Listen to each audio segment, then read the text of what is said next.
También te quiero pedir que cuando ya vaya a ser hora de que yo termine, tú me digas, Luis, dentro de 10 minutos debes terminar. Bueno, así será. Sí, yo me llamo Luis Gadea de Nicolás, soy psicólogo, estudié en la UNAM y hace más de 40 años que trabajo especialmente con padres de familia. He trabajado desde el principio con padres, el concepto de la escuela para padres, compartir con los papás lo que yo sé, y con maestros, sobre todo maestros, educadoras, maestros y maestras de preescolar, de primaria. Yo cuando me presento digo, le robo las palabras a Juan José Arreola, ese mexicano inteligente y simpático, que decía que él era un modesto distribuidor de ideas útiles y belleza que andando por ahí pepenaba para compartirlas con sus semejantes. Bueno, yo hago exactamente lo mismo. Yo comparto con los padres de familia y con los maestros todo lo que sé sobre desarrollo infantil y sobre desarrollo humano. Soy estudioso de la psicología del niño y en particular de dos aspectos. Uno que atañe al desarrollo socioemocional, a lo que yo llamo la vida afectiva de los niños, de los adolescentes, de los adultos, y también con mucho interés trabajo cuestiones de cognitivismo, en particular la teoría de Piaget y la teoría de Vygotsky, a las que yo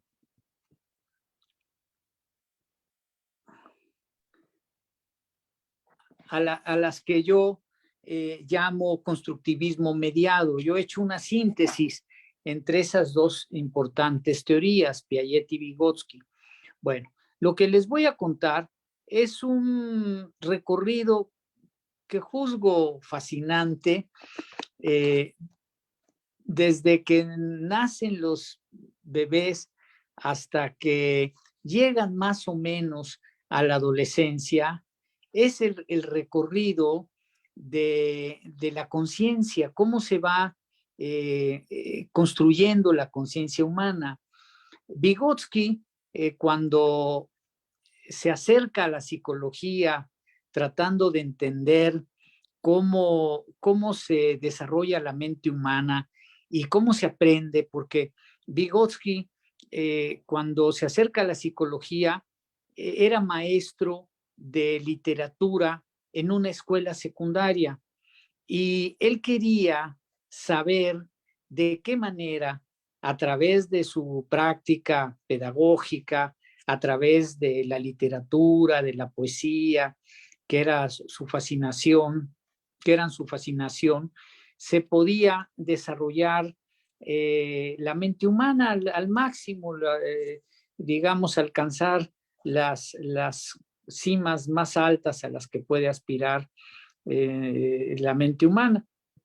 Había hecho suyo un reclamo revolucionario que había lanzado León Tolstoy. León Tolstoy, cuando triunfa la revolución socialista, la revolución soviética, se une con gran entusiasmo a la revolución y dice, ahora que vamos a educar para el pueblo, que vamos a darle al pueblo una educación emancipadora, liberadora, vamos a convertir a cualquier Feodorcillo en un Dostoyevsky. Y bueno, esa era la consigna. Yo digo, y convertir a cualquier Juanita en una Sor Juana, ¿no? Entonces, Vygotsky quería saber cómo hacer eso, cómo se convierte a cualquier Feodorcillo en un Dostoyevsky. Entonces asiste a un congreso de psicología para preguntarle a los psicólogos cómo se desarrolla la mente humana. Y se da cuenta que los psicólogos no sabían nada al respecto. no, ni siquiera dice si habían planteado las preguntas correctas. Estaban muy entusiasmados con los estudios de Iván Pavlov, que estaba experimentando con perros que salivaban cuando sonaba la campanita y estaba descubriendo, que le valió el premio Nobel, los reflejos condicionados, los procesos de condicionamiento clásicos, todo eso, procesos de asociación pasiva y cosas muy interesantes. Pero dice Vygotsky, yo no entiendo cómo estudiando esos procesos de aprendizaje básicos que compartimos con otros seres, con los animales, vamos a poder explicar cómo le hizo Shakespeare para escribir Hamlet. Dice Vygotsky, se preguntó, yo creo que los seres humanos somos diferentes, aprendemos de otra manera, hacemos otras cosas y que la psicología debe empezar por plantear las preguntas correctas. Y las preguntas correctas son, ¿qué tenemos de humanos los seres humanos? Esa es una pregunta clave. Nosotros aprendemos a través de procesos de condicionamiento y asociación pasiva como aprenden los perros y los gatos, pero hacemos otras cosas que solo hacemos nosotros, que ellos no pueden hacer. ¿Y cuáles son esas cosas? ¿Qué tenemos de humanos los seres humanos? La otra gran pregunta es, ¿cómo nos convertimos en humanos? ¿Cuáles fueron los procesos de desarrollo, los procesos evolutivos que nos llevaron a ser lo que somos? Esto se llama el desarrollo filogenético. Y la otra gran pregunta es cómo podemos seguir creciendo como seres humanos. Bueno, me voy a tener a la primera pregunta. ¿Qué tenemos de humanos los seres humanos? Bueno, Vygotsky dice, pues hacemos cosas muy, muy interesantes. Hablamos, por ejemplo, y nuestra habla es un habla mediada por palabras, es una habla abstracta, simbólica. ¿Qué más hacemos los seres humanos? Pensamos, por supuesto. Tenemos una mente que es un procesador tremendo de realidad virtual. Pero lo más interesante que hacemos es que tenemos conciencia. Los seres humanos no nos contentamos con saber, no nos contentamos con aprender.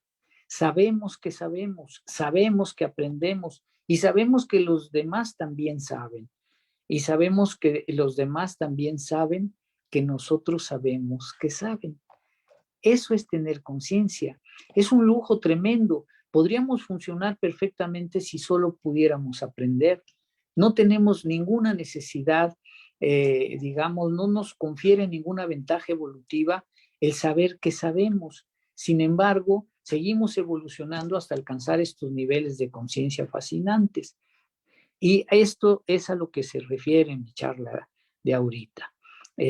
Yo le llamo los 4 niveles de intencionalidad. Son como 4 escalones que debemos remontar para pasar del reconocimiento de nosotros mismos como personas, de una incipiente identidad del yo, hasta el reconocimiento tácito de que los demás también tienen conciencia, también piensan, etcétera. Esto que se llama la teoría de la mente.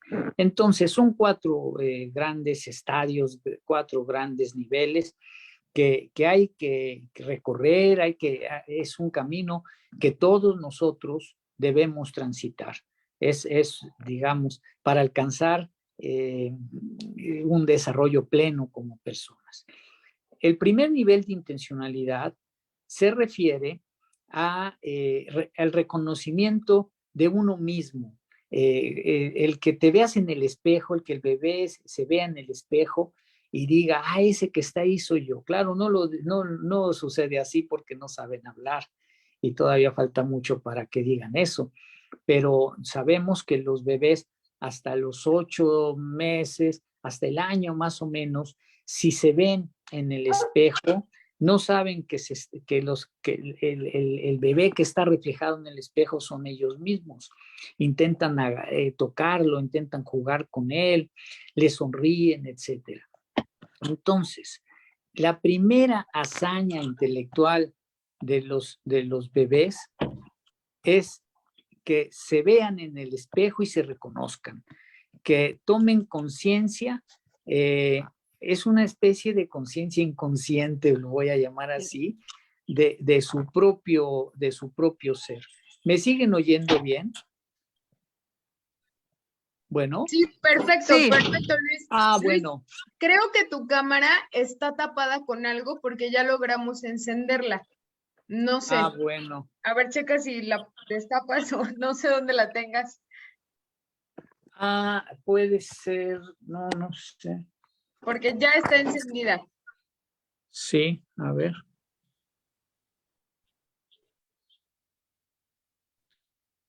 Digo, ya te tenemos aquí en la foto, pero sería un placer.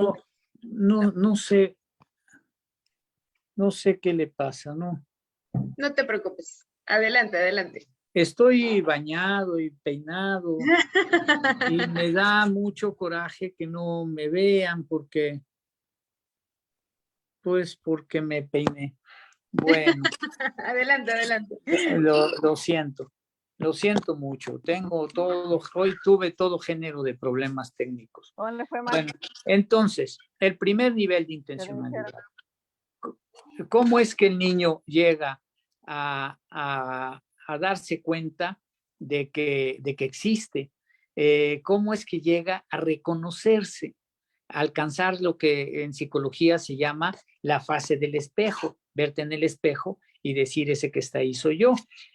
Nosotros compartimos esta compleja capacidad con otras criaturas notables. El chimpancé, por ejemplo, los chimpancés se reconocen en el espejo después de familiarizarse con su imagen especular, no de buenas a primeras, pero logran reconocerse en el espejo.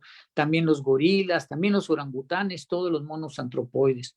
Nuestros bebés inteligentísimos tardan más o menos entre el año y el año y medio en reconocerse en el espejo. Alcanzar el primer nivel de intencionalidad que le vamos a llamar yo y tú. Establecer la dualidad básica entre yo y tú, o yo y el otro, o yo y no yo. Saber que tú eres real y que yo soy real. A esto Piaget, en forma poética, le llama la revolución copernicana en pequeña escala. Llegar a comprender que somos un objeto más dentro de un universo poblado de objetos. Revolución copernicana en pequeña escala. Cuando el niño nace y durante sus primeros meses de vida, se encuentra en un estado que se llama estado indiferenciado, porque el bebé no es capaz de diferenciar entre él mismo y los demás o el mundo. También se llama estado adualista, porque no existe la dualidad básica de yo y tú o yo y el otro. También se llama estado sincrético, porque todo está mezclado, las sensaciones que provienen de su propio cuerpo, de las que provienen del exterior. Entonces, estado dualista, indiferenciado, sincrético. A mí me gusta el término indiferenciado porque es claro, no hay diferencia entre yo y tú. El bebé pequeñito en las primeras semanas no sabe dónde termina él y dónde empieza su mamá, viceversa. Entonces, la primer gran hazaña del bebé es reconocerse y reconocer al otro, realizar la revolución copernicana en pequeña escala, descubrir que vive en un mundo real, poblado de objetos que tienen permanencia sustancial. Tiene que construir, esto lo explicó Piaget maravillosamente, es de sus grandes aportaciones, la noción de la permanencia sustancial del objeto. El primer objeto que el bebé constituye es a él mismo. ¿Cómo se logra esta hazaña? Es lo que a mí me interesa como psicólogo del desarrollo, entender los factores causales, los factores dinámicos del desarrollo. Bueno, pues esto se logra gracias a algo que se llama diálogo. Al principio es un diálogo sin palabras, así lo bautizó René Spitz, un gran investigador. del desarrollo humano, diálogo sin palabras. Diálogo sin palabras es un ciclo de acciones y reacciones que empieza a darle significado al mundo. El bebé llora y viene su mamá y le dice, ¿por qué lloras? Así debe ser. La mamá acude con prontitud. El bebé llora y la mamá viene corriendo. ¿Qué pasa? ¿Por qué lloras? ¿A poco ya tienes hambre, muchacho tragón? Si te acabo de dar de comer. A ver, entonces la mamá responde al llanto, carga al niño, lo acaricia, lo besa, lo apapacha, lo consuela, lo conforta. Y cada vez que el bebé llora o necesita algo, la madre acude. Cuando el bebé sonríe, la mamá le devuelve la sonrisa, etcétera, etcétera. Entonces, esa es la clave. Eso abre la puerta al desarrollo humano, es la chispa vital que hace posible el desarrollo humano. Esa interactividad, esa interacción humana, ese diálogo, esas acciones y reacciones. Pido pan y me lo dan. Yo cuando trabajo con las mamás les digo, es que, ¿qué frena el desarrollo humano? Bueno, el abandono, la negligencia, el bebé que llora y nadie acude a consolarlo, el bebé pide pan y no se lo dan, como la cantinela infantil pide pan y no le dan, pero o le dan pan sin que lo pida, que también existe ese extremo de la madre ansiosa, sobreprotectora, que acude a atender al niño y le da todo lo que pide, todo lo que necesita sin que el bebé se lo pida. ¿De qué se trata? De que pide y le den. Entonces pide pan y se lo dan, llora y lo cargan y se calma y lo besan y lo arrullan y sonríe y le dan otro beso y todo eso. Entonces, en esa interacción, en ese diálogo, el bebé se reconoce. Piaget dice, se disparan dos flechas, una que apunta hacia el exterior y una que apunta hacia el interior, hacia el propio niño.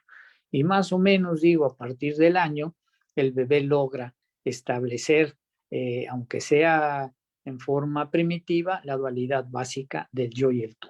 Ese es el primer nivel de intencionalidad. ¿Cuáles son las tareas de desarrollo de los 2 primeros años de vida? Pues yo hace años que tengo una respuesta. Son reconocerse a través de la comunicación, a través del diálogo, enamorarse y confiar.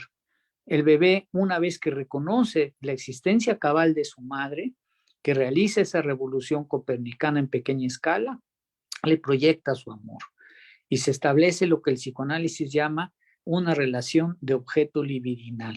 Dicho en palabras llanas, normales, el bebé está enamorado de su mamá, se enamora de su mamá porque ya la conoce, porque ya sabe que es real, porque ya sabe que está en algún lugar cuando no la puede ver. Y entonces le proyecta todo su amor y se produce un vínculo fuertísimo.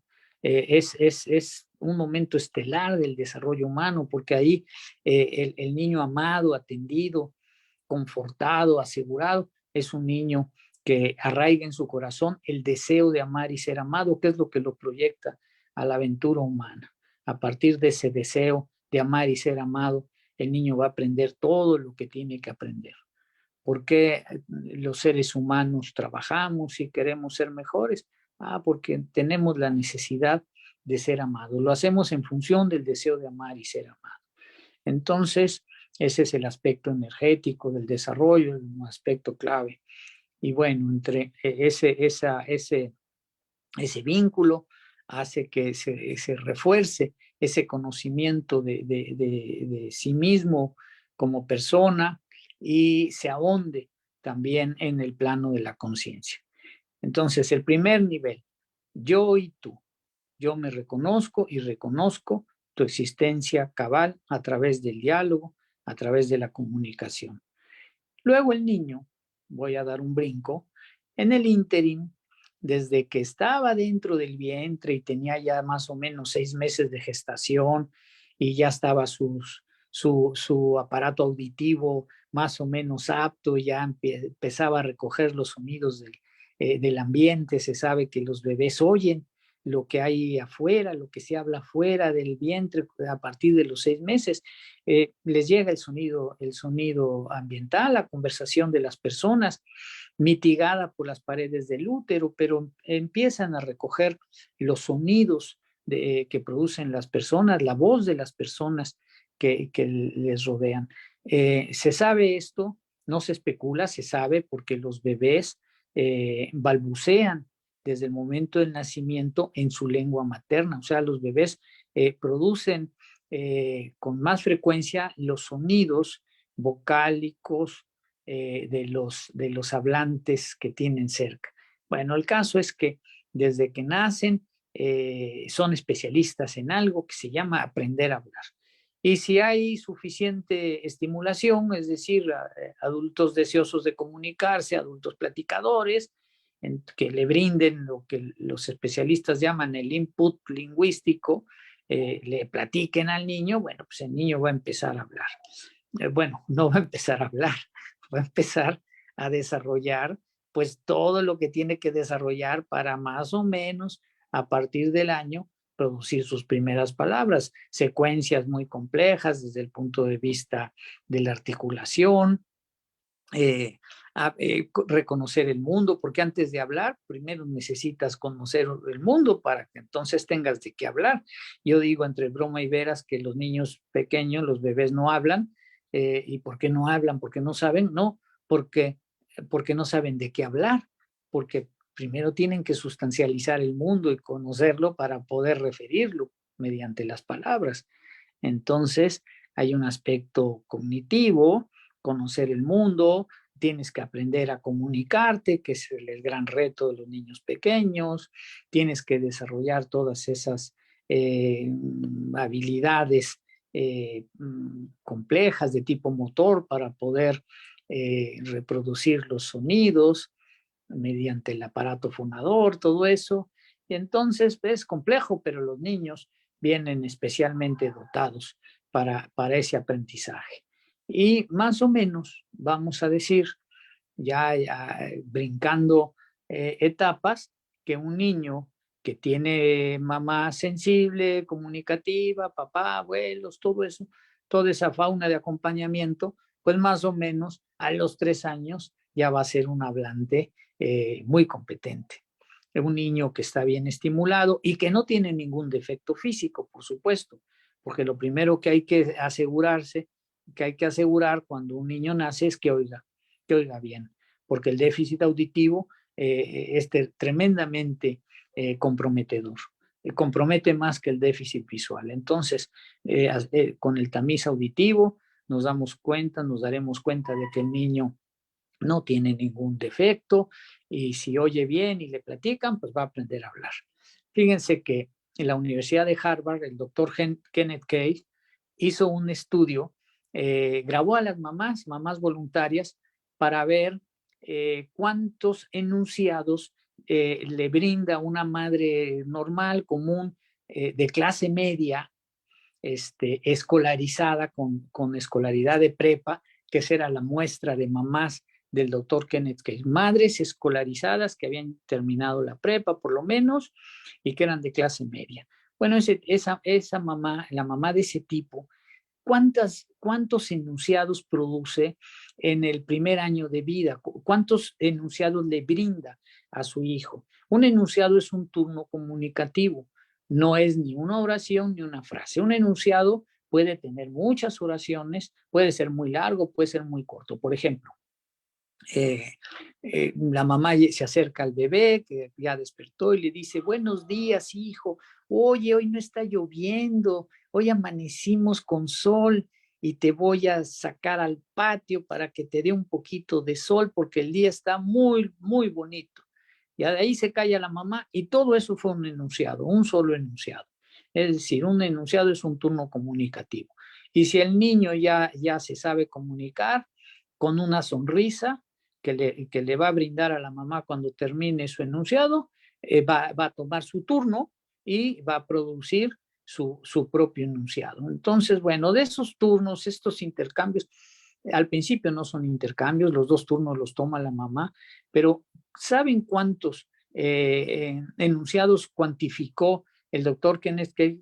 Produce una mamá en el primer año de vida? ¿Cuántas veces le platica así a su hijo? Pues según el doctor Kenneth Case, 500,000 veces en el primer año de vida. Ese es el número que brinda. En el segundo año, me gustaría preguntarle si los estuviera viendo, si los estuviera enfrente, ¿Cuántos creen que son? Si en el primero son 500,000, en el segundo, ¿cuántos son? ¿El doble o la mitad? ¿1,000,000 o la mitad de 500,000, 250,000? Los dejo pensar un segundo, ¿el doble o la mitad? Aquí alguien puso el doble, pues no, otro puso el doble, en el segundo año el doble. Qué bueno que me están oyendo, y ahorita que se están comunicando, me sentí feliz de sentirme comunicado. La mitad, bueno, pues ahí va, para que continuemos. Pues es la mitad. El primer año 500,000, en el segundo la mitad. Y dice ahí, alguien puso, ya no alcancé a leer el nombre, porque el bebé ya responde, claro, el bebé como lo que debe aprender y ya aprendió. Estamos hablando ya de un bebé alrededor del año, año y medio, 2 años, pues ya aprendió a comunicarse, ya aprendió a comunicarse. Le dices, lo apapachas y te sonríe y le das un beso y ella empieza, hay una interacción ya muy viva. Entonces el bebé toma su turno, vamos, la mamá le dice, ¿quieres salir al patio? ¿Quieres salir a jugar con el perro? Y el bebé mueve la cabeza, siente, y ya ese es su turno comunicativo. Cuando era más chiquito, la mamá decía, ¿quieres salir al patio a jugar con el perro? Sí, sí quieres salir, vamos. La mamá tomaba los 2 turnos. Bueno, es muy interesante. Las mamás tienen un oficio muy bien desarrollado, tienen una habilidad tremenda para comunicarse. Ellas no lo saben, pero es su gran especialidad. Son expertas en comunicación. Y eso que hacen, apostar por, por, por, por, por esta forma compleja, elaborada de hablar con sus hijos, tomar los 2 turnos.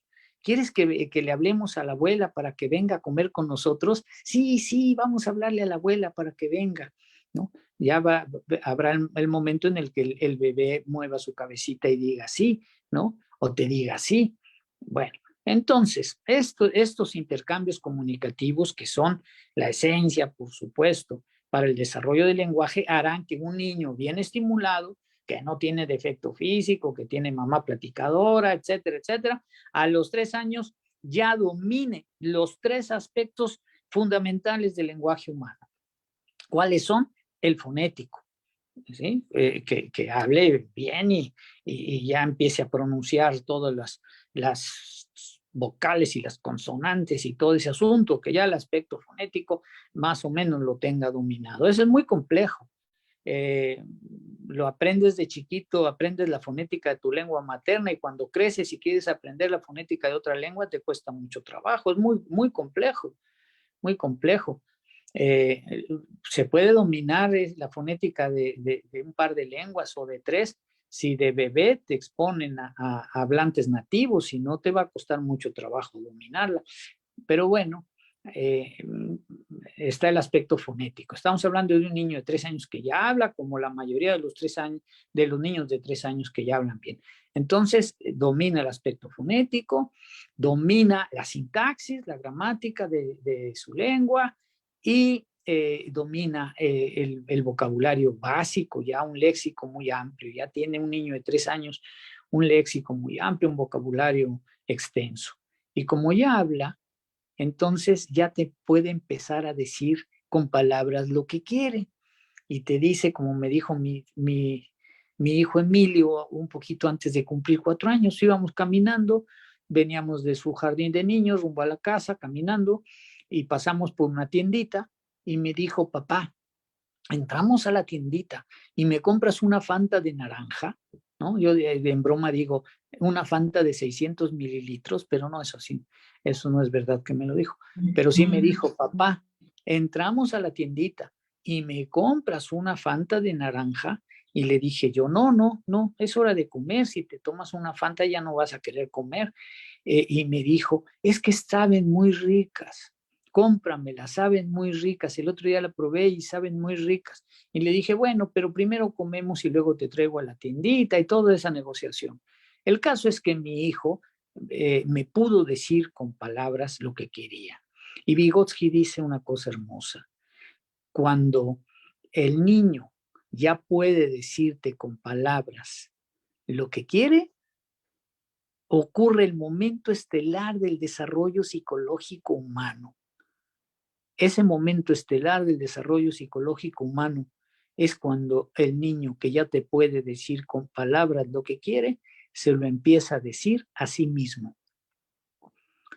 Empieza una conversación interminable entre el niño y su sí mismo.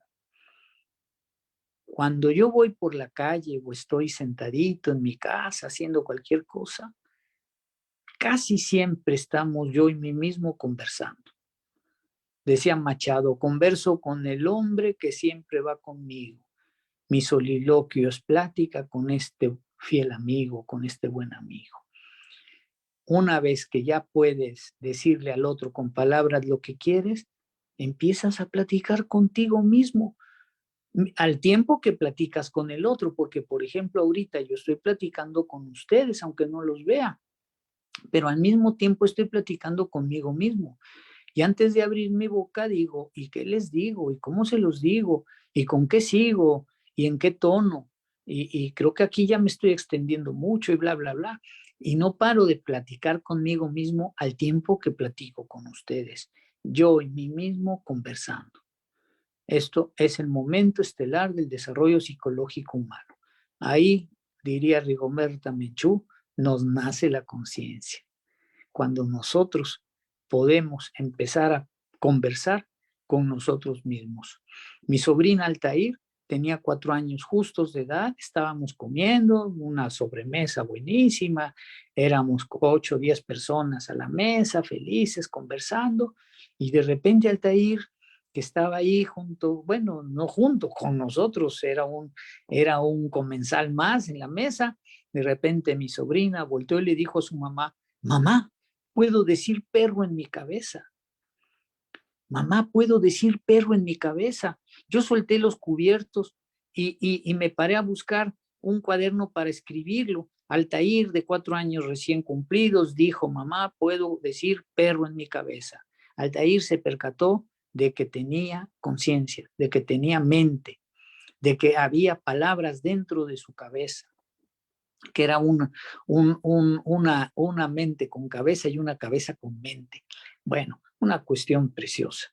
Los demás ni cuenta se dieron porque como no habían leído a Vygotsky, porque nosotros vemos lo que sabemos. Si nosotros no tenemos teoría, un marco conceptual, entonces no vemos nada. Los maestros hay veces que pasan muchos años en el aula y aprenden poco porque no conocen bien al niño y no lo conocen desde un punto de vista conceptual, desde un punto de vista, vamos a decir, epistémico. Es necesaria la teoría para poder significar algunos gestos de los niños. Eh, para ustedes, ¿qué significa que una niña de 4 años diga, puedo decir perro en mi cabeza? ¿Significa mucho, poco, nada? Para mí es grandioso. Es un momento estelar en el desarrollo psicológico humano. Pienso, luego existo, todas estas cuestiones. Entonces, segundo nivel de intencionalidad. Vamos a decirle yo pienso o yo sé, yo pienso o yo sé. Y para alcanzar este segundo nivel de intencionalidad es necesario hablar, es necesario que intervenga el lenguaje, ¿sí? Que haya Vygotsky le diría mediación semiótica, el uso de signos para comunicarnos.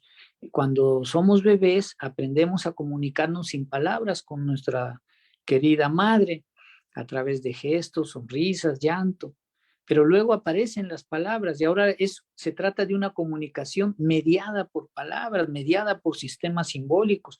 Y esta comunicación mediada por palabras es la que produce este contacto social con nosotros mismos, la que produce la conciencia humana. Entonces, que yo pueda hablar contigo, qué milagro tan grande, dice Paul Ricoeur, un verdadero milagro, pero que yo pueda hablar además conmigo mismo y que ambas cosas las realice a la limón, que mientras hablo contigo esté hablando conmigo, viceversa, y haciendo algo que se llama presuposición pragmática, cálculos semióticos, qué digo, cómo lo digo, utilizo lo mejor de mi vocabulario o dejo para el domingo algunas frases. todo el tiempo estamos calculando el efecto. Esto se llama la perlocución, el efecto que nuestras palabras van a tener en el otro. Cuando yo hablo y digo algo, se llama locución. Y la forma en la que lo digo y el tono en el que lo digo se llama ilocución. Y el efecto que yo calculo que va a tener lo que yo digo, como lo digo sobre ti, se llama perlocución. Es el efecto sobre tu comportamiento. Te voy a caer bien o te voy a caer mal, te voy a disgustar con lo que voy a decir. Yo lo tengo que saber, lo tengo que presuponer antes de abrir la bocota para que tú no solo comprendas lo que digo, sino que pues reacciones de acuerdo a mis intereses quizás o a mis perspectivas. En fin, es muy, muy complejo y verdaderamente fascinante el habla. Y entonces, pero que hables con el otro y al mismo tiempo contigo mismo, yo y mí mismo conversando, bueno, ese es el segundo nivel de intencionalidad. Entonces se llama yo pienso o yo sé. El primero éramos yo y tú nada más comunicándonos, pero interviene el lenguaje, un sistema simbólico de comunicación, las palabras, y entonces aparece yo pienso, me nace la conciencia. Y luego me llevan al jardín de niños. Mi querida madre me lleva, me matricula en el jardín de niños, ya tengo 4 años y voy al kinder, etcétera.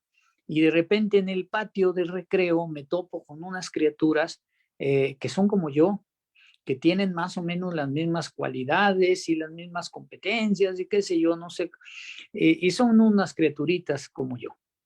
Y entonces yo me les acerco, eh, quiero conocerlas, quiero jugar con ellas, quiero estar con ellas, y me les acerco con bastante prudencia, delicadeza, y trato de trabar contacto.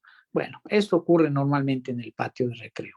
Yo fui director de un jardín de niños, para que se lo sepan, y yo a la hora del, del, del recreo, pues estaba entre los niños en el patio. Todos los adultos nos apostamos cerquita de los niños, estamos junto a ellos cuando están en el patio jugando. ¿Para qué?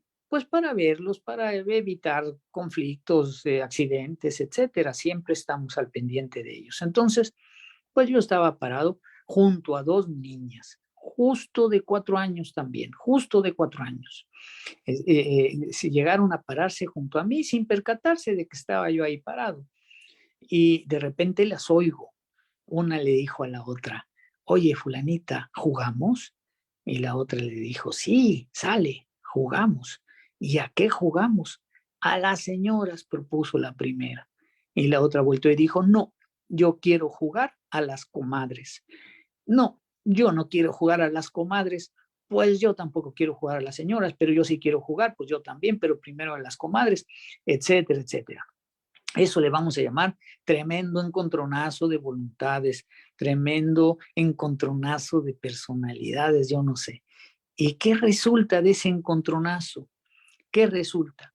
Pues nada, que me doy cuenta de que yo pienso, pero tú también piensas. Yo tengo ganas de algo, pero tú también tienes ganas de algo. Yo tengo voluntad, pero tú también tienes voluntad.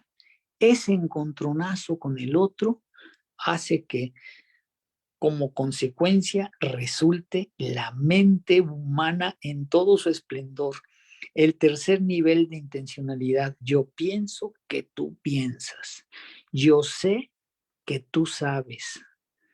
Es ya ya no, fíjense, todo lo que en tan pocos años hemos avanzado de no saber que existimos, estar en un estado dualista, indiferenciado, reconocernos, vernos en el espejo, saber que somos nosotros, saber que nuestra madre es real y que cuando no la vemos fue al súper, y luego aprender a hablar y percatarnos al hablar de que tenemos cabeza, puedo decir perro en mi cabeza, y luego me encuentro con el otro y quiero que haga lo que yo quiera que haga, pero el otro no se deja y entonces el otro tiene también sus intenciones y a ver cómo le hago para meterlo a mi redil, etcétera, para que haga lo que yo quiero, pero porque es distinto, él es otro y voy a tener que aprender a negociar, Ahí nace la empatía, ¿saben?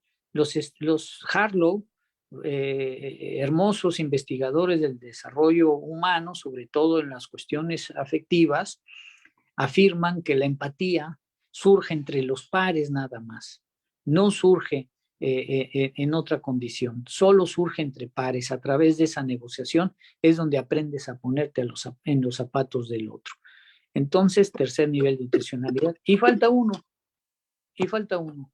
No sé si oigo ruiditos de que me van a decir que ya casi termine, ¿verdad? No, todavía no. ¿No? Adelante, adelante. No. Bueno, pues Adelante. todavía falta uno porque se llama mi charla 4 niveles de intencionalidad. Y falta uno, que todavía, bueno, todos los años de la primaria, toda la socialización de nuestro ser y de nuestro pensamiento que tiene lugar en la primaria, sobre todo a través del proceso de escolarización que nos expone en forma sistemática al otro, a sus ideas, a otras voluntades, ¿no? La cantidad de niños y niñas con las que compartimos nuestro tiempo mientras crecemos, jugando, trabajando en la escuela, en casa, etcétera. Toda esta experiencia social compleja, toda esta interacción social ya mediada por sistemas simbólicos, por palabras, la conversación, el diálogo, el juego, los juegos reglamentados que nos obligan a ponernos de acuerdo con el otro, etcétera, pues derivan, producen todavía un cuarto nivel de intencionalidad que se alcanza más o menos durante la pubertad, cuando entramos a la secundaria. Y este cuarto nivel sería: yo pienso que tú piensas, que yo pienso que tú piensas. Yo sé que tú sabes, que yo sé que tú sabes. Sería el cuarto nivel. Y el último, digo, ya llegamos a un nivel muy sofisticado, de desdoblamientos, vamos a decir, afectivos, intelectuales, que nos permiten hacer ya anticipaciones ¿cómo diré?, complejas y puntuales, tanto del pensamiento del otro como de sus intenciones. Nos hemos refinado en el arte de adivinar las intenciones del otro, que de eso se trata en gran medida el desarrollo, ¿no? Adivinar las intenciones del otro y actuar de manera que el otro nos favorezca con su conducta, que no se convierta en un rival o en un antagonista, en fin. Entonces, voy a recapitular con respecto a los factores causales, porque a los psicólogos del desarrollo es lo que nos debe interesar, los factores dinámicos o causales, cómo intervenir para producir desarrollo, generar desarrollo. El primer nivel de intencionalidad, la superación del estado dualista, se da gracias a la comunicación, al diálogo, a la interacción humana, auténtica. Un niño abandonado no va a lograr superar ese nivel de dualista o de indiferenciación. Entonces, diálogo, afecto, interacción humana, socialización. El segundo nivel incluye esa comunicación, ese proceso de socialización, pero aquí el elemento clave es el lenguaje, ya es la comunicación con palabras. El niño aprende a hablar y habla contigo, y hablando contigo de repente aparece la posibilidad de hablar consigo mismo. Esto lo explicó muy bien Vygotsky. Aparece primero el habla comunicativa y luego aparece un fenómeno doble, el habla egocéntrica, que el niño se dirige a sí mismo cuando habla consigo mismo, y el habla social comunicativa que le dirige al otro, a otro niño o al adulto. Y esto culmina con un lenguaje interiorizado, la posibilidad de charlar contigo mismo. Entonces así se realiza el segundo nivel de intencionalidad, y luego cuando te encuentras con el otro, con el que conversas y trabas contacto, jugando, trabajando, te percatas pues de que el otro también tiene sus intenciones, tiene ganas de ciertas cosas, y que vas a tener que negociar, vas a tener que ponerte de repente en sus zapatos, etcétera. Y entonces aparece ya cabalmente la teoría de la mente. Yo sé que tú sabes, yo pienso que tú piensas. y luego el cuarto nivel, que se alcanza gracias pues digamos, a la profundización de esos procesos de socialización y estos procesos comunicativos culminarían en este cuarto nivel de intencionalidad. Bueno, pues esto es. Ahora les doy la palabra. No sé si me quieran preguntar cosas. Yo encantado de servirles y de responder lo que pueda responder. Te voy a leer algunos comentarios, Luis, si me lo permites. Sí, me voy poniendo mis lentes porque aparecen cosas. Venga, a ver. Pues bueno, te dice Joana Luis, me erizó la piel la manera en cómo narras con tanta pasión la ponencia. Te felicito por compartirnos tu conocimiento de una manera tan... Muchas gracias. Un gusto. Es lo que te dicen.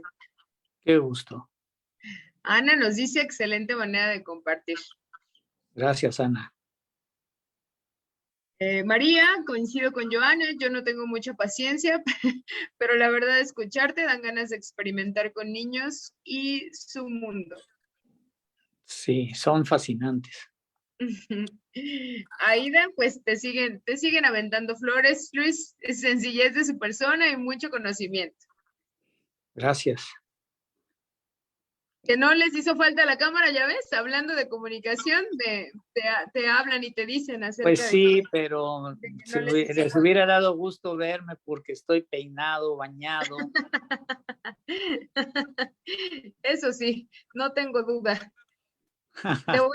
Te voy a seguir leyendo. Por aquí tenemos a Bren García. Es un gran honor escucharlo en vivo. Fue y es de gran aprendizaje durante y después de mi carrera. Me imagino que debió ser tu alumna o algo así, Bren García. Sí, yo creo que sí. ¿Qué dice ahí? No había percibido el mundo de los... El mundo de los niños de esa manera tan... Allí espera porque ya son muchísimos. Dice, Sí. no había percibido el mundo de los niños de esa manera tan fascinante. Ah, pues sí, son fascinantes. Son fascinantes, pero hay que tener un poquito de teoría para poder significar sus gestos, Sí. porque yo debuté de maestro de educador en un jardín de niños cuando apenas entré a la facultad de psicología y yo ya sabía que quería trabajar con niños y entonces me dieron chamba de educador en un jardín de niños en México, en la Colonia del Valle, y pues estaba yo entre los niños viéndolos en el arenero y haciendo cosas y decía yo, ¿y qué hacen? ¿Para qué hacen? Los pongo a hacer otra cosa, no tenía yo idea de qué significaba ninguno de sus gestos. Y ahora puedo presumir que sí, que lo que hagan lo gozo porque le doy significado. Y sé, y también puedo presumir que sé cuándo intervenir, cuándo decir, a ver, vénganse para acá, vamos a hacer otra cosa, y cuándo guardarme de intervenir, ¿saben? Esas dos niñas que alegaban si jugaban a las señoras o a las comadres, pues yo ni respiré para no interrumpirlas, porque ese intercambio era lo que valía oro. Si yo hubiera resuelto su problema, hubiera cometido un error gigante. ¿Por qué no juegan un rato a las señoras y luego a las comadres?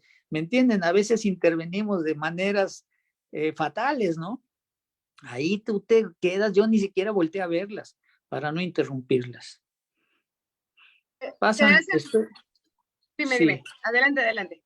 No, intento leer, pero No, a te ver, voy a leer una pregunta que tenemos. sí, venga, De acuerdo a tu experiencia, Luis, ¿es bueno sí. para el desarrollo del niño que ingresen a una edad temprana, es decir, 1 año o 2 años? Supongo que al nivel escolarizado. Bueno, sí, mira, eso depende de cómo lo va a vivir su madre y depende de lo que le ofrezcan al niño. Yo hace mucho escribí sobre eso en mi libro de Escuela para Padres y luego en mi libro de la vida afectiva. Respondo la pregunta, ¿llevo a mi hijo a la guardería, a la estancia infantil o no? Y la respuesta depende de cómo lo vives. Si la madre lo vive en forma dramática, le da mucho miedo que le vaya a pasar algo y está sufriendo cada vez que lo deja, pues que no lo deje, ¿no? Sí, y también depende de la calidad de lo que le ofrezcan al niño, depende de la calidad. Si, ¿en qué te tienes que fijar? Que las personas que lo van a atender sean sensibles y comunicativas, simpáticas y alegres. Yo tuve una feliz amistad, interlocución con el doctor Darío Urdapilleta. Darío Urdapilleta, bueno, que fue pionero del psicoanálisis con niños en México y fue director de la Casa Cuna de Coyoacán. Él trajo al famoso doctor René Spitz a México, etcétera. Y el doctor Darío Urdapilleta, que era un hombre sabio y gracioso, decía, cuando yo fui director de la Casa Cuna de Coyoacán, solo contrataba señoras de esas que cantan y chiflan cuando atienden a los niños. ¿Me entiendes? Ese aspecto de alegría emocional, afectivo, esa es la clave. No es lo único, también hay que saber brindarle al niño juego y actividades y mil cosas, pero sobre todo la calidad es calidez, sobre todo si los niños son pequeños, o calidez es calidad, se puede jugar con las palabras. Me preguntan por mis libros, porque ya me puse mis lentes. Yo tengo una serie, lo último que escribí es una serie de 4 libros que se llaman, la serie se llama Niños FIS, Niños Felices, Inteligentes y Sanos. Los 4 libros me los publicó Siglo XXI Editores. Uno sobre el desarrollo emocional que se llama La vida afectiva, Niños Felices, otro sobre el desarrollo intelectual, la inteligencia humana y su desarrollo, mucho Piaget, mucho Vygotsky, se llama Niños Inteligentes, otro sobre la escuela y el aprendizaje, la lectura, la escritura y sus grandes temas, que se llama La escuela y la educación para nuestros hijos, niños educados, y un libro precioso porque me ayudaron a hacerlo puro sabio, que se llama Salud y Bienestar para nuestros hijos, niños sanos. En ese libro intervinieron el doctor Joaquín Cravioto, Ramiro Arrieta y el doctor Velasco, por citar a 3 sabios mexicanos ganadores del premio Reina Sofía.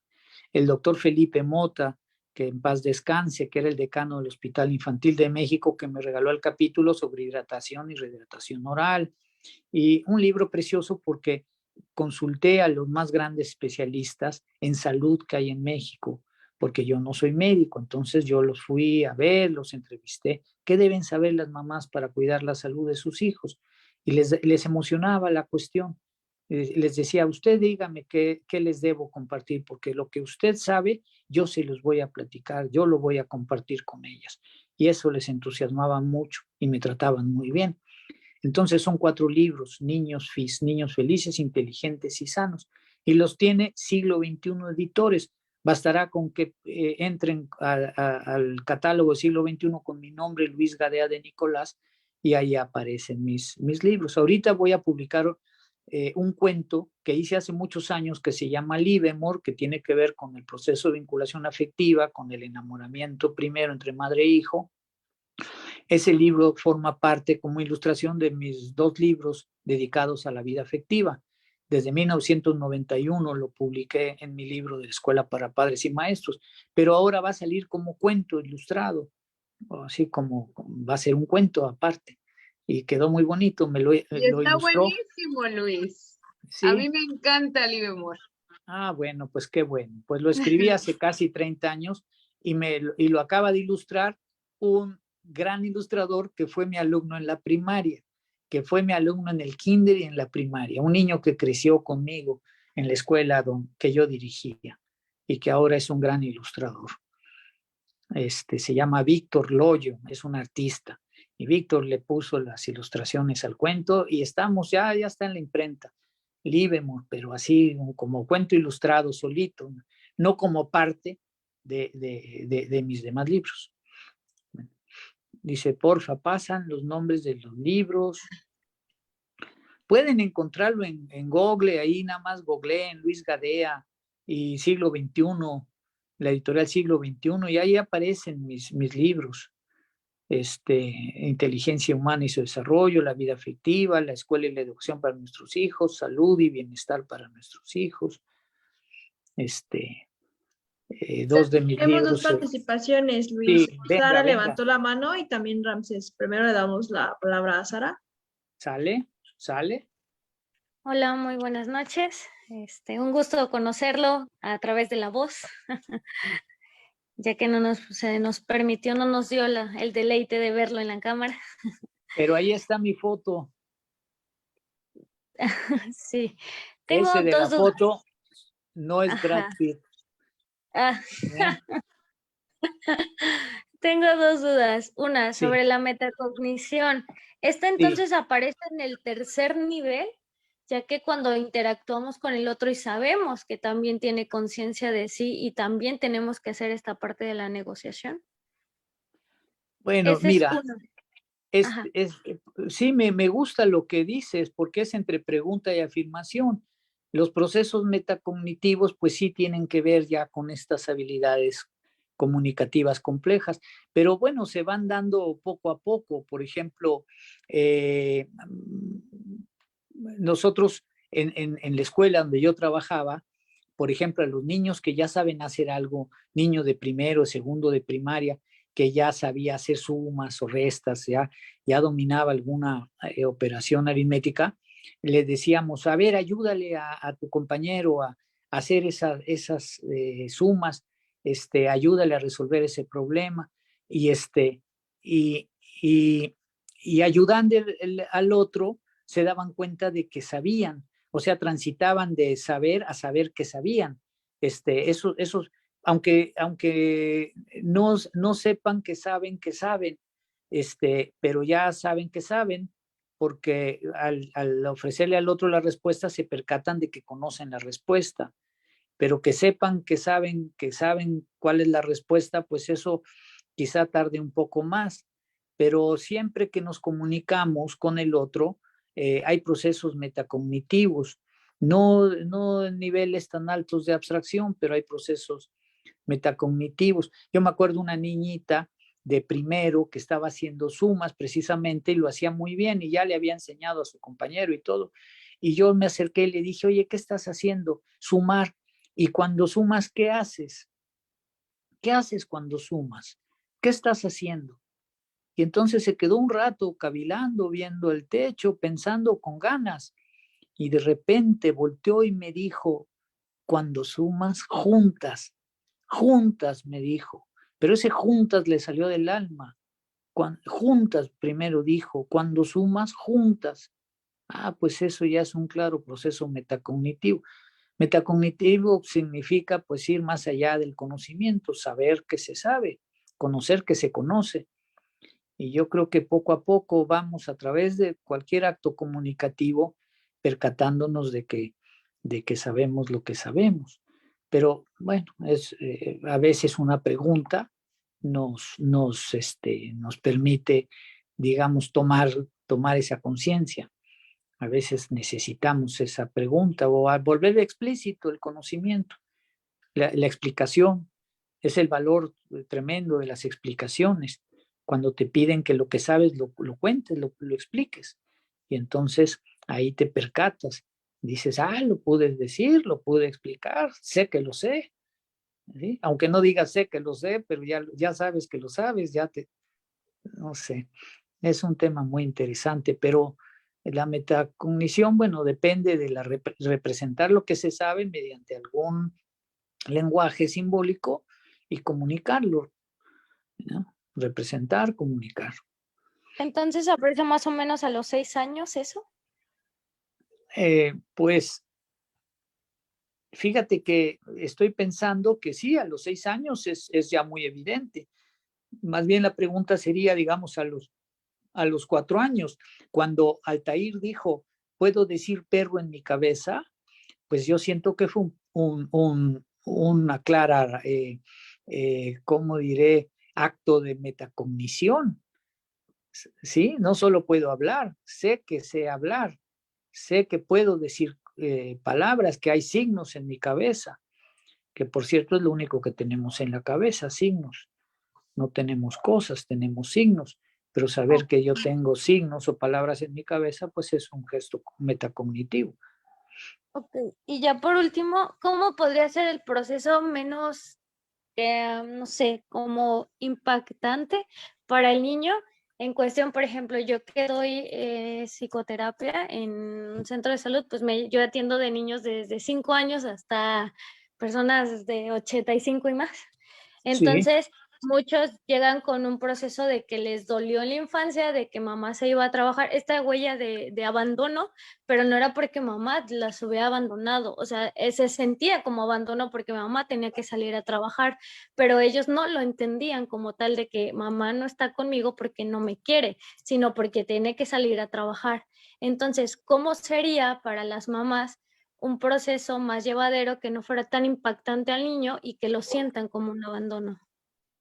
Bueno, pues tú sabes que el sentido de la terapia es eso, ayudar a la gente a reconstruir, a resignificar su propia historia. Yo me siento mal porque me quedaba solo, mi mamá se iba a trabajar y digo, se iba a trabajar, pues qué maravilla. O sea, ella se iba a trabajar para que a ti no te faltara nada, para que tú estuvieras bien, satisfecho de todas tus necesidades. Ese es un gesto muy grande de amor. Eso se los digo a las mamás que llevan a sus hijos a estancias infantiles, a guarderías, a sendis. Ay, es que lo dejo, sí. ¿Y por qué lo dejas? Porque voy a trabajar. Pues qué acto supremo de amor. Es que a pesar de lo que te pesa, a pesar de los pesares, dejes a tu hijo para ir a trabajar y que no le falte nada. Este, qué bonita manifestación de amor, etcétera. Nosotros ayudamos a ver las cosas de una manera más amable, a resignificar historias. Ese es el sentido de la terapia. Además, lo vivido es, digamos, la historia es lo que se cuenta, la historia es lo que se platica. Nosotros no tenemos nuestra memoria, no es una grabadora, no es una cámara fotográfica, nuestra mente no es ni grabadora ni cámara fotográfica. Nosotros lo que tenemos en la conciencia son historias que nosotros mismos construimos y reconstruimos, significamos y resignificamos. Por eso tiene sentido la terapia, por eso es necesario hablar con los demás. Eh, eh, la gente que habla contigo y encuentra en ti una persona sensible que escucha con amabilidad, con interés y que ayuda a resignificar esa historia y a darle ese matiz de amor y de luz, pues esa gente eh, se cura, alivia, crece, no sé. Eh, Eso es lo que nosotros hacemos. Incluso mi mamá me pegaba, me daba de chanclazos. Bueno, pues es que pues, no había escuela para padres y la gente pensaba que así, que los chanclazos. Ahora yo digo que no, pero quien lo hacía, pues lo hacía como un gesto de amor, porque era el significado que le daban a educar. Yo creo que no hacen falta los chanclazos. A mí una señora me dijo un día, aprovecho y les cuento esto, una señora que yo hablaba de que chanclazos no, golpes no, se levantó, estábamos en un jardín de niños, muchas mamás en un salón, y dijo, ay, no exageres, psicólogo, ¿qué tiene de malo pegarle a los niños? Cuando yo era niña, a mí mi madre por nada me daba de cocotazos, y mírenme, aquí estoy, dijo, se paró y se dio la vuelta, muy ufana, para que todo el mundo la viera, mírenme, aquí estoy, o sea, no me pasó nada, estoy gravemente ilesa, no me pasó nada, aquí estoy, a pesar de que me daban de cocotazos. Y entonces yo no sabía qué decir y dudé un instante cómo responder y de repente, en forma muy discreta, así suavemente, dije, bueno, eh, a mí nunca me dieron un cocotazo y mírenme, aquí estoy. O sea, también estoy aquí y también estoy aplomado y también estoy bien, me siento bien.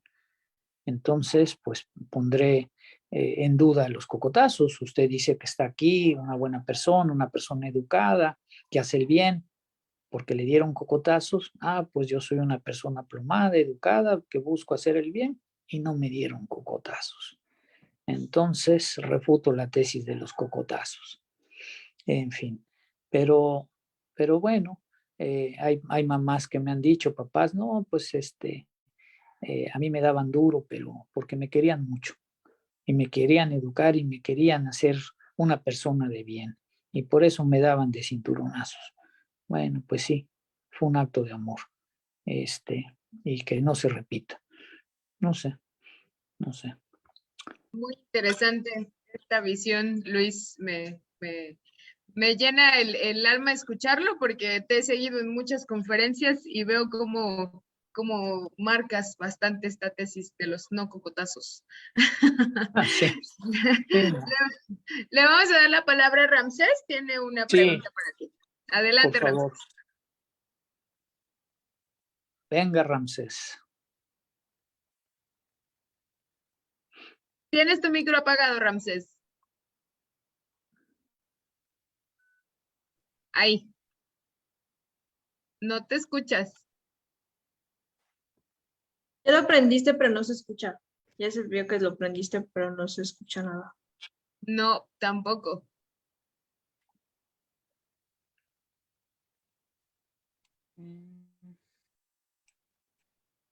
No logra escucharse. ¿Ya se escucha? Ahí, listo. Sí. Excelente. Buenas noches. Pues primero Buenas que nada, noches. muchas gracias por todo lo que nos ha compartido, tanto sus anécdotas, su conocimiento, realmente es inspirador, honestamente. Yo egresé de la carrera hace poquito, bueno, ya ni tan poquito, ¿verdad? Ya hace casi 2 años, y yo en toda la carrera siempre estuve como rehusado a enfocarme en el sector infantil. Las casualidades de la vida me llevaron a que mis primeros casos en la psicología clínica fueran de niños, 3, 3 casos primeros de niños, y con uno trabajé, de hecho, esta parte del lenguaje y la comunicación, ¿no? El niño no hablaba, para nada.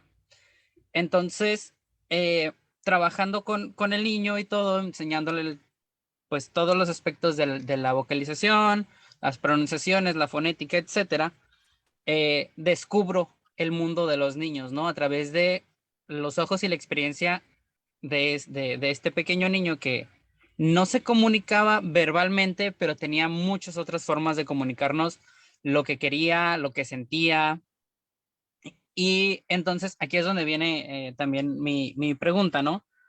Dentro de estos niveles que nos estuvo explicando y nos plantea en esta ponencia, viéndolo desde el trabajo del desarrollo del lenguaje, ¿no? O sea, el niño se queda sin la expresión tal cual de lo verbal, pero aún así podía expresar y mostrar como muchas cosas de forma muy peculiar. No sé si me explico, o incluso usted con la experiencia que tiene lo haya llegado a ver, ¿no? En dentro del ambiente laboral o incluso en lo personal, a lo mejor igual lo ha visto así. ¿Cómo podemos nosotros como profesionales, como profesionistas, también entablar esta relación entre los niveles y el poderles también irles enseñando esto más bien, cómo podemos nosotros realmente enseñarles sobre estos niveles a los niños? O sea, porque son procesos muy importantes para el propio desarrollo. Sí. ¿Quieres que te responda? ¿Concluiste tú? Sí, ¿verdad? Sí. Mira, tú dices bien, al principio pues es la comunicación, es una comunicación eminentemente gestual, emocional. Los bebés se comunican maravillosamente con sus madres y las madres con sus bebés a través de gestos. O sea, los bebés no saben hablar, no significan las palabras de su madre, pero el sentido sí, el sentido saben cuándo los están apapachando y cuándo están jugando con ellos y se ríen, cuando los quieren hacer reír, las mamás, los bebés se ríen, comprenden el sentido de la intención de la madre, etcétera. Entonces hay una comunicación que se llama emocional o gestual. Los bebés desde que nacen son expertos en eso, saben comunicar su tristeza, saben desdeñar a las personas, comunican su alegría, comunican sus temores, comunican muchas cosas. Entonces, tienen una vida emocional compleja y muy rica y muy variada. Y entonces, eso hace que la comunicación fluya muy bien. Pero ahora la apuesta, poco a poco, la apuesta va siendo que esa comunicación se realice mediante el lenguaje, que el niño aprenda a hablar, concretamente que el niño aprenda a hablar. Y entonces esa es la gran apuesta, porque gracias al habla, nosotros transitamos de las funciones psicológicas inferiores a las superiores. Es decir, que aprendamos a pensar, tomemos conciencia, descubramos que los demás también piensan y todas estas alturas a las que aspiramos a llegar y que aspiramos que lleguen los niños, se alcanzan gracias al habla, a la comunicación con palabras, al lenguaje. Primero el lenguaje oral y luego si llegas a dominar el lenguaje escrito y puedes expresarte por escrito, hacer libros, escribir poemas, ensayos, literatura, explicar, entonces todavía tu desarrollo evoluciona hacia cumbres más altas. Entonces, entonces esa es la apuesta. Primero, realizar la comunicación emocional, gestual, asegurar el bienestar emocional de los niños. Tú con ese niño con el que trabajabas, pues primero comunicarte bien con él, que él se sienta a gusto contigo, tú con él, pero la apuesta es que aprenda a hablar. ¿Y por qué no aprende a hablar? Porque tiene un déficit auditivo, porque está muy abandonado, porque, no sé, porque tiene algún problema para pronunciar las palabras, porque tiene algún defecto físico en el aparato fonador, frenillo. Eso es lo que habría que averiguar y estar, insisto, apostando porque la comunicación se realice con palabras, que el niño aprenda a hablar. Entonces, ¿por qué los niños no hablan oportunamente? Pues porque sufren abandono o porque sufren sobreprotección, ¿no? Mamás que adivinan el pensamiento de los niños. Una prima mía que es muy simpática me contó un día, no, mi hija Romina ya tenía 5 años y no hablaba nada. Nada más apuntaba las cosas con su dedo índice y me decía, y le decía yo, ¿quieres agüita de limón con 2 hielos, un popote y 2 de azúcar, verdad? Y la niña me decía, ¿no? O sea, niños que dicen, y la mamá adivina, ¿quieres que le ponga más mermelada a tu pan? No sé. Entonces eso se llama sobreprotección, adivinar el pensamiento. Y la otra es abandono. El niño dice, o dice lo que le dé la gana y nadie le hace caso. El niño está solo, abandonado. Hay muchos niños que sufren abandono, negligencia. Son más los niños que sufren abandono, negligencia, que los niños que sufren maltrato. La forma más común de maltrato en la niñez se llama negligencia o abandono, y eso estanca el desarrollo. Entonces, bueno, ya te respondí. Qué bueno que se comunique el niño bien, eso es lo primero, porque hay niños que el gran problema que tienen es precisamente la comunicación, y ya no estamos hablando de palabras como los niños autistas. El doctor Ángel Riviero, un eminente psicólogo madrileño especializado en autismo, decía que el autismo era un déficit cognitivo específico que comprometía la comunicación. Entonces, ya que un niño se comunique mediante gestos o llanto, o en fin, eso es un logro mayúsculo, mayúsculo. Primero lograr la comunicación y luego transitar hacia la comunicación verbal, hacia el lenguaje. Y si el niño está en una edad en la que su nivel de desarrollo no coincide, digamos, no va a la par de la mayoría de los niños, que eso es lo que llamaríamos desarrollo normal, lo que los demás niños hacen. Los niños de 2 años, todos te dicen, no, yo no quiero salir a jugar, a mí no me gusta el fútbol. Y hay un niño que nada más hace frases de 2 palabras o usa una palabra o ninguna, pues entonces ahí lo que procede es algo fundamental que se llama la evaluación diagnóstica. Inmediatamente, sin dilación, que intervenga el audiólogo pediatra, que intervenga el foniatra, todo mundo, todos los especialistas, para hacer un diagnóstico oportuno y completo, para una vez que se detecta un déficit en el habla o un cierto atraso, pues determinar la causa sin dilación, porque es muy comprometedor.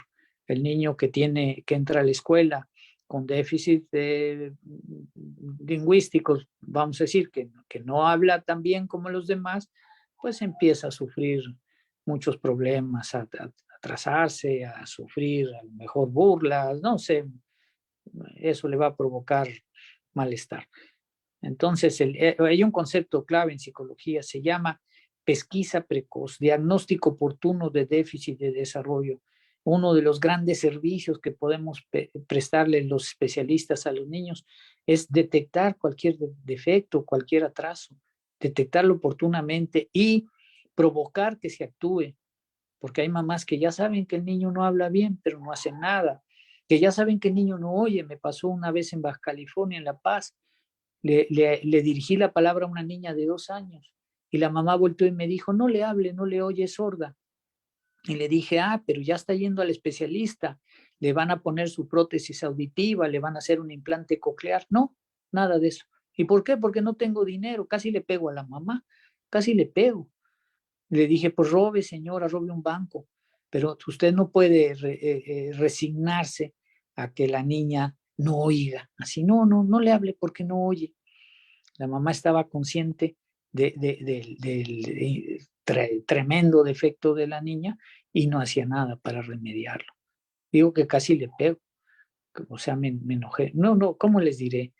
Ni me enojé ni le pegué, pero intervine vehemente. Señora, usted tiene que hacer algo, no es posible, o sea, con mucha vehemencia intervine para mover a la señora.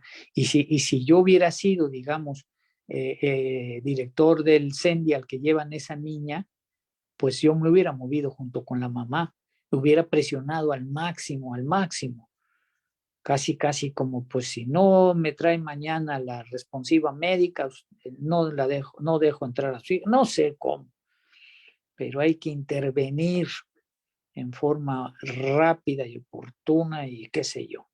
Bueno, pues ya. No sé si te respondí bien, Ramsés, le eché ganas.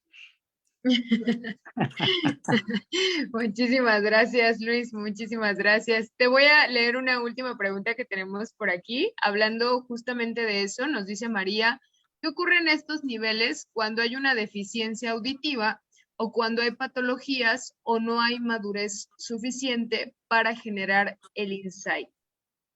¿Qué ocurre ahí? El insight, ¿a qué se refiere? El insight designativo, porque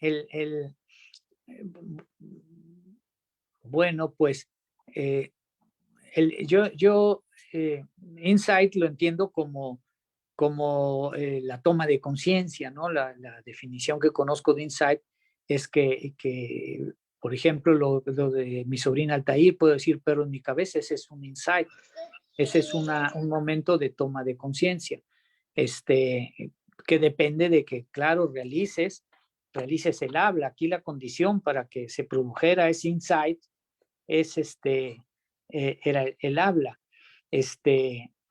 O sea, que la niña ya hablara, y cosa que era absolutamente cierta, porque una niña muy platicadora. Conozco también la expresión del insight designativo, cuando el niño se percata, sí se cita en la literatura psicológica, cuando los niños se dan cuenta de que las cosas tienen nombre y empiezan a preguntar los nombres. Se llama insight designativo. Cuando el niño te dice, ¿y eso cómo se llama? ¿Y eso cómo se llama? Te señalan con el dedo índice las cosas y te piden el nombre, a veces con el puro gesto de señalar con el dedo índice, y a veces te preguntan, ¿y eso cómo se llama? Y le dices, eso se llama taza, y eso cómo se llama vaso, y eso cómo se llama jarra, y los niños no conocen los nombres de las cosas, pero ya saben que todas las cosas pueden ser nombradas, todas las cosas tienen un nombre. Eso se conoce en la psicología como el insight designativo, y eso acrecienta en forma notable el vocabulario del niño. Entonces, insight es toma de conciencia, y la toma de conciencia siempre deriva de procesos dialógicos de la comunicación en la que interviene el lenguaje.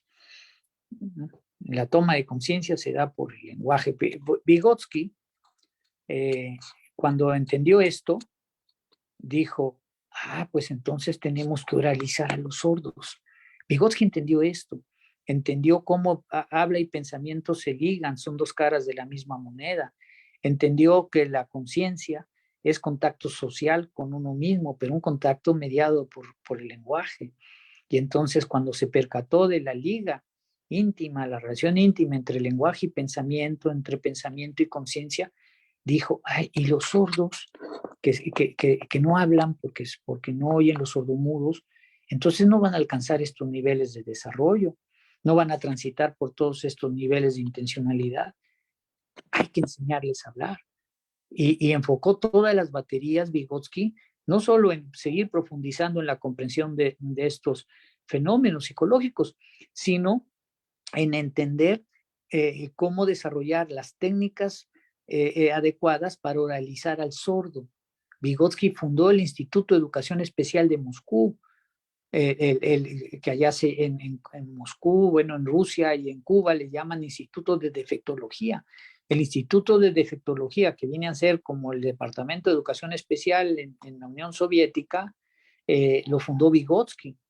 Y la consigna era desarrollar, investigar lo necesario para desarrollar las técnicas adecuadas para oralizar al sordo, para que el sordo se haga con la palabra y pueda transitar hacia las funciones psicológicas superiores y alcance realización plena como ser humano. Todo eso, ¿sí? Todo eso, ¿sí? El sordo no se puede quedar sordo, el mudo no se puede quedar mudo. Tiene que comunicarse mediante sistemas simbólicos, con lenguajes gestuales, con un precioso sistema de señas mexicano, ¿no? Pero tiene que tener un lenguaje simbólico para comunicarse, porque de ahí, de esa comunicación, mediante signos, vendrá, derivará, emergerá la conciencia, emergerá el pensamiento, emergerá lo superior. Muchísimas gracias, Luis. Pues bueno, ya no tenemos preguntas, pero tenemos muchísimas felicitaciones. Se han enamorado de tu conocimiento, de ti, de todo lo que proyectas, de todo lo que das. Eso te lo estoy leyendo así, creo que ya lo lees. Pues te agradezco mucho el espacio. Creo que no fue en absoluto impedimento el hecho de que no te viéramos. Yo sé que les hubiese encantado mirarte. Yo te conocí hace ya varios años en un simposio aquí en el estado de Morelos por parte de DIF Nacional, y cuando pensé en este congreso dije, él tiene que estar aquí.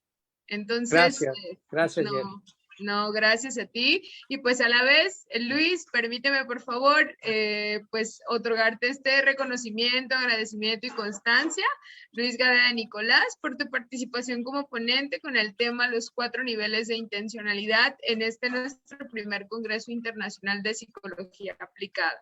Estamos realmente complacidos. Estoy muy agradecida contigo por este espacio y por el compartir tu conocimiento. Me voy a permitir pasarles tu nombre completo, los títulos de tus libros, para que por ahí te estén siguiendo y estén compartiendo también el conocimiento que con tanto afecto nos brindas. Quiero decirles que también tiene varias conferencias en YouTube. Yo realmente, o de manera regular, lo sigo.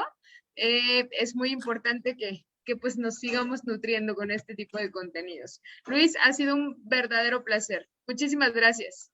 El gusto es todo mío, como dicen los españoles. Muy contento de compartir con ustedes. Lindas personas, los leo y digo, ay, qué bonitas cosas ponen, qué bonito se expresan, con cuánto afecto, y así es la cosa. Así debe ser la cosa. Yo encantado, estuve realmente muy contento. Ojalá los hubiera podido ver, que nos viéramos, pero pues los leo y ustedes me escuchan y todos contentos. Yo también les doy muchísimas gracias.